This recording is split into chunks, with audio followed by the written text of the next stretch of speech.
Mapagpalang araw. Ngayon nga ay magluluto ang verso ng nilagang baboy. Nilagyan ko na nga ng sibuyas, paminta at luya itong pang isang barangay na sabaw, kaya dapat masarap to dahil pang isang barangay nga. Inantay ko nga lang itong kumulo at saka ko nilunod itong buong baboy. Hinalo-halo saka ko nga nilagyan ng asin, pork cube, patis at pampasarap na masarap. Takpan mo pagkatapos at hayaang kumulo hanggang sa lumambot, na malambot na sobrang lambot ang karneng baboy. Habang inaantay nga ng person na lumambot itong karne ay hiniwa na nga muna ng person lahat ng sangkap, gaya nitong saging saba, patatas at repolyo. Pero nasa sayo pa din naman kung anong gulay ang gusto mong ihalo. Depende na yon sa trip mo.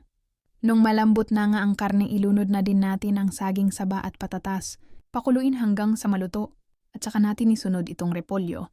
Pakuluin ulit hanggang lumambot ang repolyo, mga 5 minutes siguro pwede na. At ayan, naluto na! Masarap nga daw ang niluto nitong person. Ewan ko kung tunay o baka binubola lang ako. Para ako ulit ang magluto sa susunod. Pang mga araw. Char! Naku, nakipag-agawan pa nga ng kutsarita si Pogi. Kain ng kanina't higop ng sabaw para lasap na lasap. Meron na naman ngang isang asawa na mabubundat at isang anak na mabubusog. At kung nagustuhan mo nga itong luto ko, abay, gawin mo na din. Di ka ipapahiya ng person! Bye-bye!